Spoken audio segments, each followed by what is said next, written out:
Gold trusted gold buyers. మీరు తాకట్టు పెట్టిన బంగారాన్ని విడిపించి ఈ రోజు ఉన్న మార్కెట్ ధరకు కొనబడును.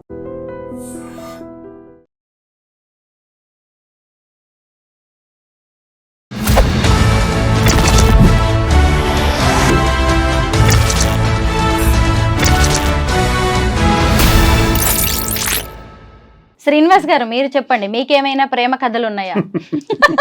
ఒకటి రెండు కాదు, ఒక 100 కథలు ఉంటాయి. గొడవ పెట్టాలి.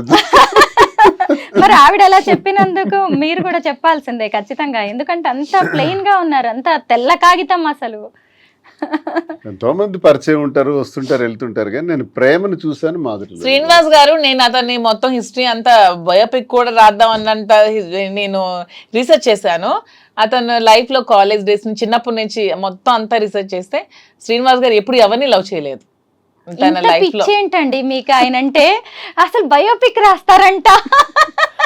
యాక్చువల్లీ మూవీ కూడా తీద్దామని చాలా మంది వస్తున్నారు. శ్రీనివాస్ గారి స్టోరీ చిన్నప్పటి నుంచి ఇప్పటి వరకు, ఈవెన్ మా లవ్ స్టోరీతో కలిపి తీద్దామని చాలా మంది మాకు కన్సల్ట్ అవుతున్నారు. ఈ బిజినెస్ లో పడి కొంచెం గ్యాప్ ఇచ్చాం. మంచి మంచి స్టోరీస్ ఉన్నాయి. అతని లైఫ్ లో ఎప్పుడు ఎవరిని లవ్ చేయలేదు. అతను ఫస్ట్ అండ్ లాస్ట్ నన్నే లవ్ చేసి ఉంటారు. అసలు మాధురి గారు అయితే పెద్ద స్కెచ్ తోనే హైదరాబాద్ తెలంగాణకు వస్తున్నట్టుగా కనిపిస్తుంది. ఎందుకంటే ఆవిడ ఒక మంచి డాన్సరు, యాక్టింగ్ స్కిల్స్ కూడా ఉన్నాయి. ఆల్రెడీ సినిమాకి ప్రొడ్యూసర్ గా వర్క్ చేశారు. డైరెక్షన్ ఛాన్స్ ఉంది ఆవిడకి, యాక్టింగ్ ఛాన్స్. ఏదైనా మీకు డైరెక్షన్ నాకు రాదు లేదా? శ్రీనివాస్ గారికి ఇంట్రెస్ట్ ఉండేది, మూవీస్ లో యాక్ట్ చేయాలని ఇంట్రెస్ట్ ఉండేది. నాకు జగన్మోహన్ రెడ్డి గారు అంటే అభిమానం. అతనంటే ఒక ఇది దైవ సమానులు నాకు. సో అతను చేసిన పథకాలన్నీ ప్రజలకి తెలియాలనే ఆలోచనతో, ఆ పథకాలని ఎలా ప్రవేశపెట్టారు, ఎలా చేశారనే ఆలోచనతో ఒక స్టోరీ చిన్నది రెడీ చేసుకొని శ్రీనివాస్ గారిని లీడ్ రోల్ గా పెట్టి వాలంటీర్ అనే ఒక మూవీకి ప్రొడ్యూస్ చేసి ఒక మూవీ అయితే తీసాను. ప్రొడ్యూసర్ వర్క్ చేశాను. డైరెక్షన్ అయితే నాకు రాదు. యాక్టింగ్ మాత్రం నాకు చాలా ఇంట్రెస్ట్. మీకు సీరియల్స్ లో గానీ, సినిమాల్లో గానీ, వెబ్ సిరీస్ లో గానీ ఛాన్స్ వస్తే చేస్తారా? నాకు ఒక మంచి ఉమెన్ విలన్ రోల్ చేయాలని ఉంది నాకైతే. అంటే రియల్ లైఫ్ లోనేమో మీకు మీరు హీరోయిన్, అంతే. మళ్ళీ రియల్ లైఫ్ లోకి వచ్చేసరికి విలన్ రోల్ చేయాలని ఉంది. యాక్చువల్ గా ఈవిడ దేనికి సూట్ అవుతారండి రియల్ లైఫ్ లో, మీరు చెప్పండి. మంచి మనసు ఉంది అమ్మాయి, అంతేనా? ప్రేమ, అభిమానం. మీరిద్దరూ కూడా సొసైటీ కోసం, పెద్దల కోసం పెళ్లి చేసుకున్నట్టున్నారు, పిల్లల్ని కూడా కన్నారు. కానీ మీ జీవితాల్లో ఏదో వెళుతుంది. ఆ టైం ప్రేమ కరువైంది. ఆ ప్రేమ మా ఇద్దరి మధ్యలో ఇప్పుడు గత జన్మ. అంతే, నేను అదే నమ్ముతాను. కర్మ సిద్ధాంతంలో నేను అదే నమ్ముతాను. ఎక్కడో గత జన్మలో ఆగింది, ఆ బ్రేక్ ఇప్పుడు అది కంటిన్యూ అవుతుంది. అన్ని లవ్ స్టోరీస్ ఫిక్షన్ నుంచి వస్తాయేమో, మా love story real. So fiction వేరు, రియల్ వేరు, మాది రియల్. ఏం నచ్చుతుంది మీకు ఈ వీడియోలో? ఫెయిర్నెస్, స్పష్టంగా, క్లారిటీగా, ట్రాన్స్పరెంట్గా ఉంటుంది. నా పట్ల చాలా ప్రేమ చూపెడుతుంది కదా. అసలు ఇంత ప్రేమని భరించడం కష్టం కదా. ఇంత ధైర్యం అయితే నేను పొరపాటున ఒక మాట అంటే ఇమీడియట్గా ఎలా రియాక్ట్ అవుతుందో తెలియదు.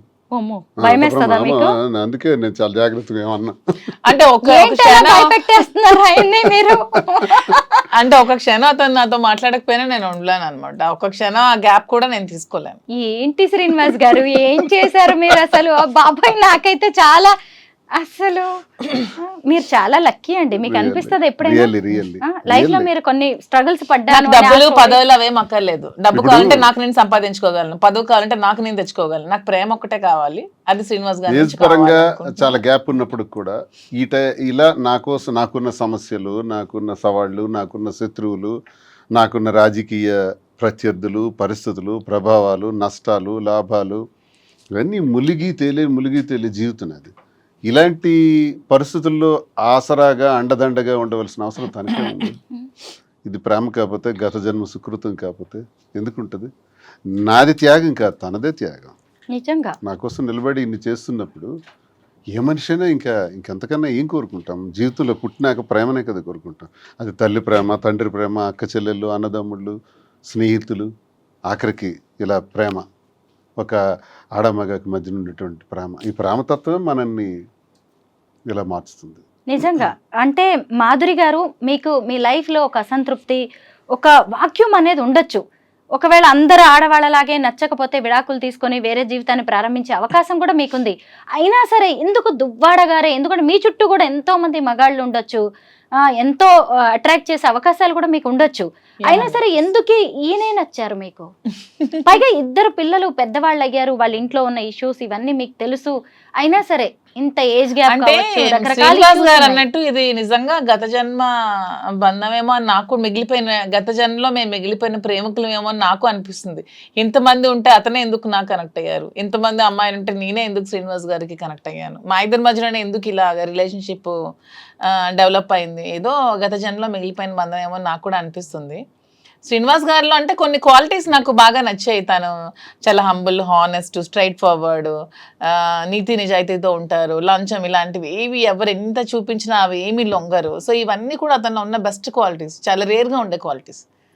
లైక్ డైమండ్, కోహినూర్ డైమండ్ లాగా ఎంతో ఎంతో రేర్ పీస్ లాగా ఒక రేర్ యాంటిక్ పీస్ అనమాట దువ్వాడ శ్రీనివాస్ గారు. ఈ రోజుకి ఇలా చూసినా గానీ ఈ వీడియో కోసం వెనకబడే వాళ్ళు చాలా మంది ఉండొచ్చు కూడా. అంటే ఆవిడకున్న క్యారెక్టర్ అలాంటిది, ఆవిడకున్న క్వాలిటీస్ అలాంటివి.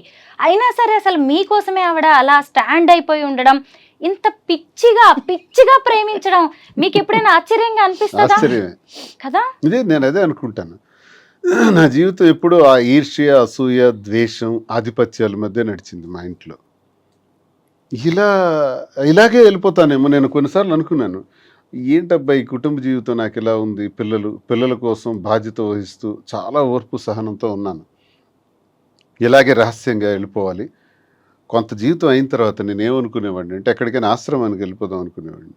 లేదు, ఎక్కడైనా ఒక 5 ఎకరాల ల్యాండ్ తీసుకొని నీట్గా ఒక చిన్న కుటీరం వేసుకొని ప్రశాంతంగా ఒక్కడనే ఉంటాను, వ్యవసాయం చేసుకుని ఎవ్వరికీ రానివ్వను, నేను ఒక్కడిని ప్రశాంతం బ్రతుకుతాను, నాకు ఒక్కడిని కావాలి, ఏకాంతం కావాలా. విసిగిపోయాను అనమాట ఇంటి వ్యవహారాలకి. అలా విసిగిపోయి నాకు, లేదా ఎక్కడికైనా వెళ్ళిపోదాం దూరంగా, ఇంక అయిపోయి 60 సంవత్సరాల తర్వాత ఇంక ఇదంతా క్లోజ్ చేసేద్దాం అని అనుకున్న నాకు మళ్ళీ ఆశలు చిగురించి నాకు ఒక ప్రేమ అంటే ఏంటో నాకు కూడా అర్థమయ్యేటట్టు, తెలిసేటట్టు, అది కూడా భగవంతుడు నాకు ఇచ్చాడంటే ఆ వెంకటేశ్వర స్వామికి ఏ జన్మలో నేను ఆ స్వామిని నమ్ముతాను ఎక్కువగా. నిత్యం నేను స్వామినే ప్రార్థిస్తాను.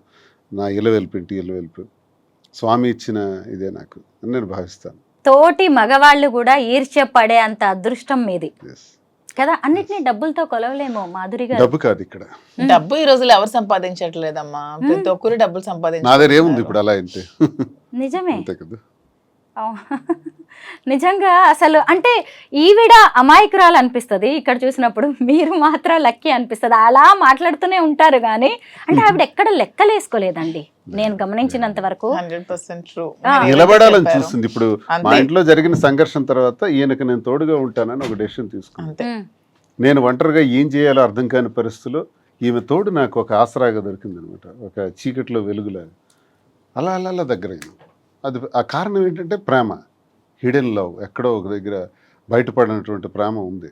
అది మా మధ్య ఈ స్థితికి దారితీస్తుంది తప్ప అందరూ ట్రోల్ చేసేటట్టు మేమేదో స్వార్థపూరితంగాను ఇంకొక దురాశ ఆశలతోనో ఇది చేయలేదు. మా పరిస్థితులే మాకు ఈ స్థితికి దారితీసాయి. ఇందులో ప్రేమ అన్నది మాకు ఇంత బలంగా మమ్మల్ని దగ్గర తీసింది. ఈ ప్రేమతో దగ్గరైనటువంటి మేము ప్రజలకు కానీ, మా మీద ఆధారపడిన పిల్లలకు కానీ మేము పూర్తిగా భరోసాగా ఉండాలి. ఏదైతే ఇంక శేష జీవితం ఉంటుందో ఆ జీవితంలో మరిన్ని మంచి వ్యాపారాలు చేయాలి, మరింత మందికి ఉపయోగపడాలి, ఒక విమెన్ ఎంటర్ప్రెన్యూర్గా ఆమె నిల్చోబెట్టాలి. నేను అన్నీ చూశాను. నేను బిజినెస్లో పీక్స్కి వెళ్ళాను, రాజకీయాలు చూశాను, అన్నీ చూశాను. ఇంకా నాకు అది ఇది చూడాలనే కోరికలు అయితే లేవు. ఆమెకు సపోర్ట్గా ఉందాం, ఏం చేస్తే అటన్నిటికీ ముందు సపోర్ట్ చేస్తాను. బిజినెస్లో కానీ రాజకీయాల్లో కానీ ఏం చేసినా పర్వాలేదు. మాధురి గారు, శ్రీనివాస్ గారు ఒక ప్రజాప్రతినిధి. ఆయన హీరోయిజం మీకు బాగా నచ్చుతుంది, ఆయన మంచితనం మీకు బాగా నచ్చుతుంది. కానీ ఆయన ఫ్యామిలీ విషయంలో ఆయనకి ఇంకా బాధ్యత ఉంది. పెద్దమ్మాయి పెళ్ళి అయింది, చిన్నమ్మాయికి ఇంకా ఆయన పెళ్లి చేయాల్సి ఉంది. భార్య సరే ఎటు పోయి ఎటు వచ్చినా ఆమె విషయంలో కూడా ఆయనకి బాధ్యత ఉంది. ఒకవేళ ఆయన ఆ బాధ్యతలు నెరవేర్చే క్రమంలో మీరు ఆసరాగా నిలబడతారా ఆయనకి? అదే చెప్తున్నాను, ఆమె విషయంలో బాధ్యతగా ఉంటూ ఆస్తి అంతా ఆమెకి రాసి వచ్చేసారు. అతను ఇది 0 బ్యాంక్ బ్యాలెన్స్ నా దగ్గరికి వచ్చారు. తను ఒక బాధ్యత పెట్టుకున్నారు. చిన్న పాప పెళ్లికి వాళ్ళు తను ఫైనాన్షియల్ గా అంతా ఇచ్చేసినా సరే తండ్రిగా నా బాధ్యత నేను నిర్వర్తించాలని నాకు అడిగినప్పుడు తప్పకుండా చేద్దాము, మీరు ఎలా చేయాలంటే అలా చేయండి అని చెప్పి నేను కూడా అతనికి సపోర్ట్ చేయడం జరిగింది. ఆ విషయంలో నేను ఎప్పుడు కూడా అతనికి అడ్డు చెప్పేదే లేదు. చాలా మంది ఆడవాళ్ళు ఇలాగా ఇష్టమైన వ్యక్తులను ఇష్టపడుతూ ఉంటారు, కానీ బయటకు చెప్పలేక కొంతమంది అయితే హత్యల దగ్గరకు వెళ్తున్నారు, ఆత్మహత్యల దాకా వెళ్తూ ఉంటారు. అసలు మీరు ఎలా ఫేస్ చేస్తున్నారు సొసైటీని? సొసైటీని నేను ఎప్పుడు నన్ను విమర్శించే వాళ్ళకి నేను ఇది పొంగిపోను, నన్ను విమర్శిస్తే నేనేం కృంగిపోను, నన్ను పొగిడితే నేనేమి పొంగిపోను. రెండు బ్యాలెన్స్ చేసుకుంటూ వెళ్తాను. మనల్ని అర్థం చేసుకున్న వాళ్ళు మన దగ్గరగా ఉంటారు, లేని వాళ్ళు దూరంగా ఉంటారు. సొసైటీని ఎప్పుడు ఎవరు పట్టించుకోకండి అమ్మా. సొసైటీ ఎప్పుడు మనం ఎలా ఉన్నా సరే ఎప్పుడు ఏదో ఒకటి అంటూనే ఉంటుందని ఎప్పుడు 10 సార్లు ఇదే చెప్తున్నాను. ఉమెన్ ఎలా ఉన్నా సరే సొసైటీ అనేది కామెంట్స్ చేస్తూనే ఉంటుంది ఎవ్రీ ఫీల్డ్లో. ఈవెన్ సినిమాల్లో కానీ, మీ జర్నలిజంలో కానీ, ఈ సీరియల్స్ యాక్ట్ చేసే వాళ్ళు కానీ, బిజినెస్ ఉమెన్ కానీ, ఏదైనా సరే ఉమెన్ ప్రతిరోజు కూడా ప్రాబ్లమ్స్ ఫేస్ చేస్తూనే ఉన్నారు. ఇలా విమర్శలు, కాంట్రవర్సీలు ఎదుర్కొంటూనే ఉన్నారు. మన ఇంట్లో కూర్చున్నా సరే పక్కింటోళ్ళు, పొరుగింటోళ్ళు, ఎదురింటోళ్ళు ఏవో ఒకటి మాటలు అంటూనే ఉంటారు. కానీ నీ కష్టం వచ్చినప్పుడు ఏ పక్కింటోడు, పొరుగింటోడు, ఏ సొసైటీ కూడా నీ దగ్గరికి రాదు. సో అలా అని మరీ విచ్చలవిడిగా ఉండమని నేనైతే చెప్పను. కానీ మీ నచ్చినట్టు, మీ మనసుకు నచ్చినట్టు, మీ వల్ల ఎదుటి వాళ్ళు ఇబ్బంది పడకున్నా, మీరు ఒక కంట కన్నీరుకి కారణం కాకుండా ఒక జీవితానికి మీరు హ్యాపీగా లీడ్ చేయండి. అంతేగాని ఎవరి కోసం మీ లైఫ్ ని సాక్రిఫైస్ చేయకండి. సంఘంలో ఉంటూ సంఘానికి అన్యాయం చేయకూడదు. మనం అంతే. మోసాలు, అన్యాయాలు, అక్రమాలు, ద్రోహాలు, దేశ ద్రోహాలు చేస్తే ఈ సంఘంలో మనకు చెడ్డ పేరును తెస్తాయి. ఎదుటి మనిషి కన్నీటికి మనం కారణం కాకూడదు. ఎదుటి మనిషిలో సంతోషానికి మనం కారణం అయితే చాలు. ఆ సంతోషానికి కారణం కాకపోయినా పర్వాలేదు, కానీ కన్నీటికి మాత్రం కారణం కాకూడదు. ఈ ప్రిన్సిపల్స్ మనం ఎప్పుడైతే ఉంటామో, వ్యక్తిగత విషయాలకి ఈ ప్రిన్సిపల్స్ ఉన్నప్పుడు వ్యక్తిగత విషయాలకు సంబంధం ఏంటి? ప్రతి జీవితంలో కూడా మీరు అన్నట్టు చాలామంది మెన్, చాలామంది మగాళ్ళకి భార్యాబాధితులు ఉన్నారు, కుటుంబపరమైన ఇబ్బందులు ఉండేవాళ్ళు ఉన్నారు, మానసిక రోగాలతో బాధపడుతున్న వాళ్ళు ఉన్నారు, ఆర్థిక ఇబ్బందులతో ఉన్న వాళ్ళు ఉన్నారు, ఎన్నో సమస్యలతో ఉన్న వాళ్ళు ఉన్నారు. అలాగే మహిళలు భర్త వేధింపులతో బాధపడుతున్న వాళ్ళు ఉన్నారు, అలాగే కుటుంబ సంబంధాలతో బాధపడుతున్నటువంటి వాళ్ళు ఉన్నారు. ఇవందరూ ఈ సమస్యల మధ్య వాళ్ళ వ్యక్తిగత జీవితాల్లో ఏదో ఒక నిర్ణయం తీసుకోక తప్పదు. ఒక కోణం ఉంటుంది, అది తప్పు కాదు. అది వాళ్ళ వ్యక్తిగత పరిస్థితులను బట్టి వాళ్ళ నిర్ణయం తీసుకున్నారు. తీసుకున్నంత మాత్రాన్ని ఇది సమాజానికి సంబంధించినటువంటి విషయంగా భావించి ఆత్మహత్యలకు ఇంకో రకంగాను జీవితాన్ని త్యజించడం అన్నది దుర్మార్గం. ఇలా ఎవ్వరు చేయకూడదని నేను కోరుకుంటున్నాను. మళ్ళీ మళ్ళీ మనం పుట్టాం, ఒకసారి పుడతాం. సైంటిఫిక్గా ఆలోచిస్తే ఈ పుట్టిన జీవితం చాలా చిన్నది. ఈ చిన్న దానిలో సంతోషంగా ఉండడానికి ప్రయత్నించాలి, ప్రేమతత్వంతో ఉండడానికి ప్రయత్నించాలి. ఎవరి ఇష్టం వాళ్ళది, ఎవరి వ్యక్తిగతం వాళ్ళది. నీ మనసుకు నచ్చిందా, నీ మనసుకు నచ్చినట్టు నువ్వు చెయ్యి. ఒక సినిమాలో మహేష్ బాబు అంటాడు, you are the hero of your life. నిన్ను నడిపించుకునే శక్తి నీలోనే ఉంటుంది. అల్టిమేట్గా నీ విజయానికి నువ్వే కారణం, నీ పతనానికి నువ్వే కారణం, పక్కోడు కాదు. సో మనం జీవితాన్ని మనం చక్కగా నడిపించుకుందాం. ఇందులో ఒకరికి బాధ కలిగించకుండా ఉండాలనుకునే నీ ప్రిన్సిపల్ నువ్వు పెట్టుకుని అన్నీ చేసుకోయా, నష్టం లేదు. ఇదేం తప్పు కాదు.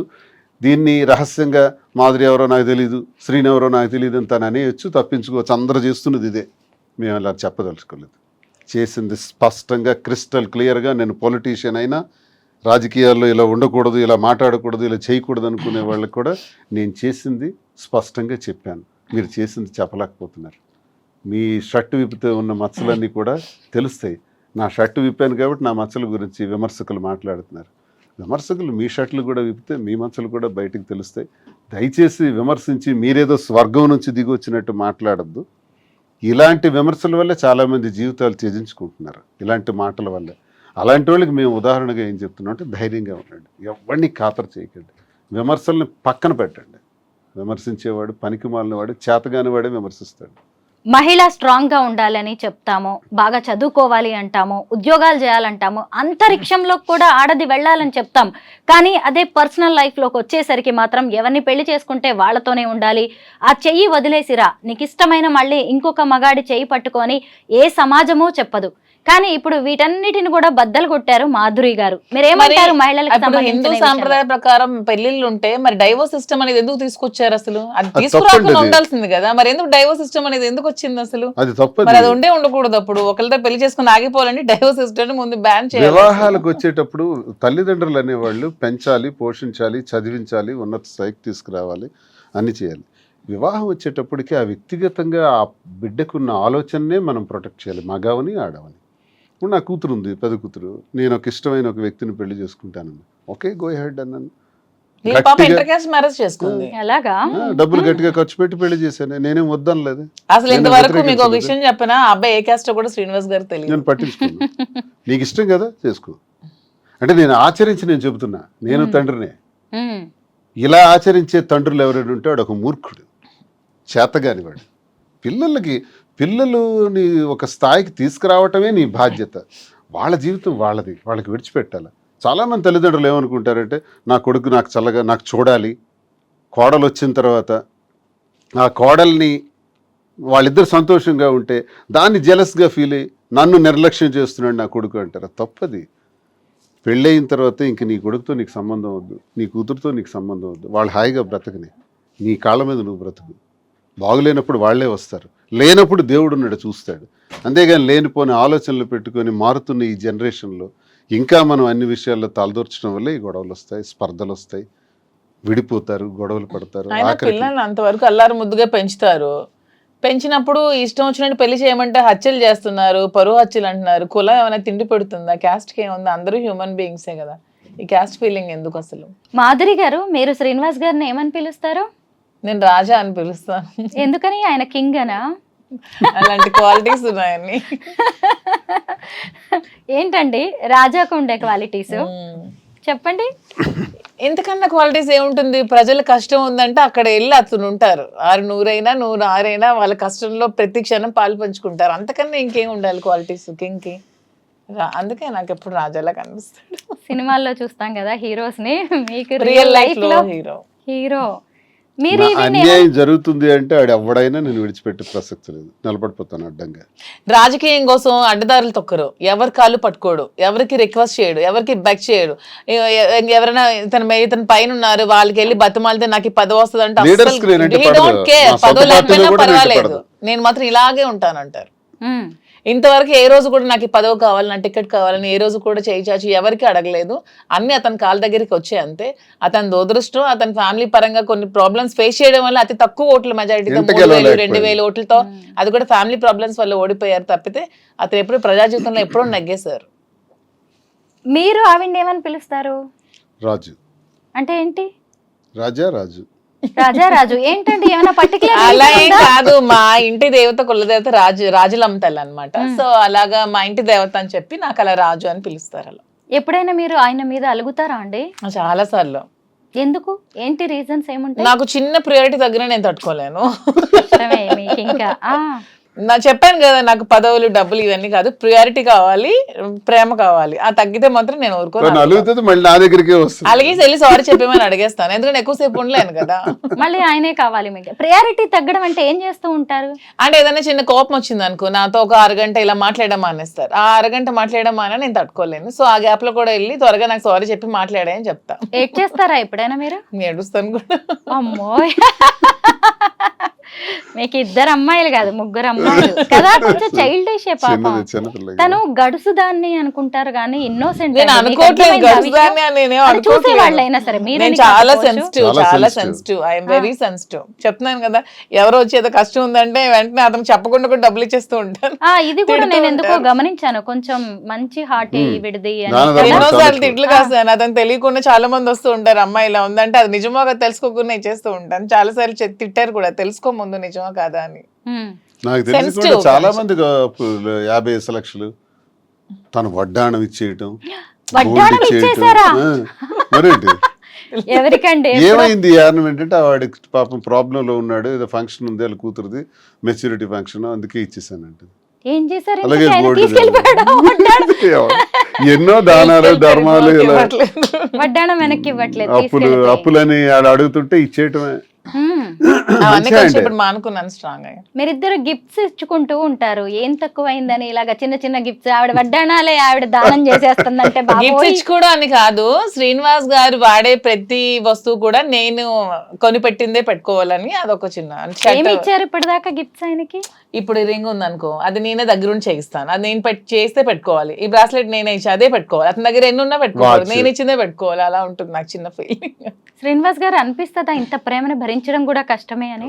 చాలా అదృష్టవంతుడు. అదృష్టం నిజంగానే. అవును, మీరే అదృష్టవంతుడిని వెంకన్న దయ్య. అంతేనండి నిజంగా మీరిద్దరు భలే మీడియా ఫ్రెండ్లీ, అసలు అందరికి ఎవరికైనా ఇంటర్వ్యూ మీడియా ఫ్రెండ్లీ కాదు, ఫ్రెండ్లీ టు ఎవ్రీవన్, పబ్లిక్ అంతేనా? పీపుల్ అంతే. Public కూడా? మీడియా అంటే మాకు స్పెషల్ గౌరవం కూడా, respect. నిజంగానే నేను ఎవరి చిన్నప్పటి నుంచి రాజకీయాల్లో కూడా మీడియాకి ఎక్కువ ప్రాధాన్యత ఇచ్చుకుని వచ్చేవాడిని. నేను నా ఎలివేషన్ కూడా మీడియా చేశారు నన్ను. వాళ్ళే నన్ను రాజకీయంగా ఈ స్థాయికి తీసుకొచ్చారు. ఆ ప్రేమ ఎప్పుడూ ఉంటుంది మీడియాలో. నాకు టెక్కల్లో కూడా ఉండే మీడియా పట్ల ఎవరు అనుచితంగా బిహేవ్ చేస్తే నచ్చదు. ఎందుకంటే మీ మీడియా వాళ్ళే మమ్మల్ని పైకి తేవాలన్నా మమ్మల్ని చేయాలన్నా చాలా ఇదిగా టెక్కల్లో ఉంటారు. సామాన్యమైన విలేకరు దగ్గర నుంచి జిల్లా రాష్ట్రం వరకు అందరితో సమానంగా ఉంటాం, అందరితో క్లోజ్ గా ఉంటాం. నేను చాలా సార్లు మా టెక్కల్ మీడియా అంతా నాకు ఫ్రెండ్లీ. మాధురి మేడం అంటే మా మీడియా అందరికి ఇష్టం. ఎందుకంటే పాపం వాళ్ళందరూ చాలా కష్టపడుతూ ఉంటారు, సాలరీస్ ఉండవు, ఏం ఉండవు. పాపం వాళ్ళ ప్యాషన్ తో ఈ మీడియాలో చాలా మంది పని చేస్తూ ఉంటారు. వాళ్ళందరికీ నేను ఎప్పుడు సపోర్ట్ చేస్తూ ఉంటాను. ఎప్పుడైనా ఎవరైనా ఏదైనా అడగండి ఇచ్చేస్తారనుకుంటా కొంచెం. అయితే మీ కపుల్ని చూసాక కొంతమంది దీన్ని పాజిటివ్ గా చూస్తున్న వాళ్ళు ఉన్నారు, నెగిటివ్ గా చూస్తున్న వాళ్ళు కూడా ఉన్నారు. అయితే కామెంట్స్ విపరీతంగా వస్తూ ఉంటాయి. అప్రిషియేట్ చేసే వాళ్ళకంటే కూడా చాలా నెగిటివ్ కామెంట్స్, ట్రోలింగ్. ఇప్పుడు ఈ ఇంటర్వ్యూ మీద కూడా ఖచ్చితంగా ట్రోలింగ్ కింద వచ్చిన కామెంట్స్ అవన్నీ పెయిడ్ కామెంట్స్. సరే అండి, నేను ఎంక్వైరీ చేశాను. మెయిన్ ఏంటంటే మేము పవన్ కళ్యాణ్ లేకపోతే లోకేష్ చంద్రబాబు నాయుడు విమర్శిస్తాం, కానీ ఆ పొలిటికల్ పీపుల్ కొంతమంది చేస్తున్నటువంటి కామెంట్స్ అవి పొలిటికల్ యాంగిల్లో మేమంటే పడని వ్యక్తులు మా శత్రువులు ఒకే ఐడి నుంచి ఒక 10 కామెంట్స్ వస్తాయి. మీరు చూడండి, అందులో ఒకే ఐడి నుంచి 10 ఉంటాయి వరుసగా. అది కావాలని ఇది కొన్ని ఐడీలు క్రియేట్ చేసి ఫాల్స్ ఐడీలతో కూడా చేస్తారు. అవి రియల్ పీపుల్ కారండి. ఆ కామెంట్స్ని పట్టించుకోవాల్సిన అవసరం లేదు. ఒకవేళ రియల్గా చేసినా ఖాతరు చేయాల్సిన అవసరం లేదు. దిస్ ఈజ్ మై లైఫ్, నేను ఇలా డెసిషన్ తీసుకున్నాను, మేము ఇద్దరం ఇలా ఉంటున్నాం, మేము చెప్తాం, ఇంకేం చెప్పాలి చెప్పండి. కానీ ఎవరు ఏమనుకున్నా కానీ మనకి నచ్చిందే చేయాలి, మన జీవితం మనది అని నిజంగా మీ ఇద్దరు చాలా మందికి అయితే ధైర్యాన్ని ఇచ్చారు. ఏ మాటకు ఆ మాటే. అది మాత్రం ఒప్పుకొని తీరాలి, నన్ను కూడా తిడతారేమో. మీరు మంచిగా చేశారు. ఎందుకంటే నిజంగా ఒక రిలేషన్లో అంత బలవంతంగా ఉండడం కంటే బయటకు వచ్చి నచ్చిన వ్యక్తుల్ని, పైగా మీరు ఎక్కడా దాచిపెట్టలేదు దేన్ని కూడా. అదే అంటున్నాం కదా, నేను ఫస్ట్ టైం ఇంటర్వ్యూ ముందుకు వచ్చాను. అప్పటికే మేము 2 years నుంచి ఉన్నాము, మా పబ్లిక్ అందరికీ తెలుసు. వచ్చి ఓపెన్ గా చెప్పాను. దాన్ని కూడా చాలా ట్రాల్స్ చేశారు, ఫేస్ చేశాను అంతే. శ్రీనివాస్ గారు నాకేం సంబంధం లేదు, ఎవరో నాకు తెలియదు అని చెప్పి నేను ఉండొచ్చు, అందరూ చేసేటట్టు సీక్రెట్ గా మేము కలవచ్చు, కలిసి ఉండొచ్చు, అన్నీ చేయొచ్చు. అలా ఏమీ లేదు. ఓపెన్ గా, ట్రాన్స్పరెంట్ గా, క్లియర్ గా, క్రిస్టల్ క్లియర్ గా ఉన్నాం. మా తెలంగాణలో మీరు స్టార్ట్ చేయబోయే saris and jewellery business super success అవ్వాలని మేమైతే కోరుకుంటున్నాం. Thank you so much. మేము కూడా నాకు నమ్మకం అయితే ఉంది తెలంగాణ పీపుల్ మీద, నాకు సపోర్ట్ చేస్తారని, నన్ను ఆదరిస్తారని, నాకు ఈ బిజినెస్ కి 100% వాళ్ళు చేయూతం ఇస్తారని నమ్మకం అయితే నాకు ఖచ్చితంగా. చాలా మంది తెలంగాణ పీపుల్ మేము కష్టాల్లో ఉండేటప్పుడు ఇక్కడ నుంచి ఫోన్స్ వస్తుంది, మహబూబ్ నగర్, నిజామాబాద్, హైదరాబాద్. ఈవెన్ నా పవర్ కట్ చేసినప్పుడు అయితే నాకు ఇంటికి రావాలా, మేము వస్తాం, మేము హెల్ప్ చేస్తామని ఎక్కడెక్కడి నుంచో నాకు కాల్స్ చేసి చాలా సపోర్ట్. విచిత్రంగా తెలంగాణ చాలా ఎక్కువ వచ్చింది. అందుకే విశాఖపట్నంలో ప్రారంభిద్దాం బిజినెస్ అనుకున్నాం. మాకు నూనె హైదరాబాద్లో ప్రారంభిద్దాం, 2 రాష్ట్రాల్లో కూడా మనకి అదొక వైడ్ ఇది వస్తుంది, అక్కడే చేద్దాం మనసు మార్చుకొని మళ్ళీ ఇక్కడికే వచ్చాం. ప్రేమాభిమానాలు, ప్రజలు ఇవన్నీ మర్చిపోలేనివి. మా కష్టాల్లో మాకు ఎంతమంది కాల్ చేసి నిలబడ్డారు అనేది మాకు తెలుసు. మీ బేస్ ఆంధ్ర అయినా కానీ మా కోసం మీరు ఇక్కడికి వచ్చేసి కొత్త బిజినెస్ స్టార్ట్ చేయడం, మీ జీవితం కూడా అండి ఖచ్చితంగా ఈ సెకండ్ ఇన్నింగ్స్ అనేది అద్భుతంగా ఉండాలి. మీ పర్సనల్ లైఫ్ కూడా, ప్రొఫెషనల్ లైఫ్ కూడా ఖచ్చితంగా. ఈవెన్ నేను సినిమాల్లోనో సీరియల్స్ లోనో ఎక్కడో స్టార్ లాగా అయితే చూస్తాను. Thank you so much. Thank you. Thanks to you both. Thank you.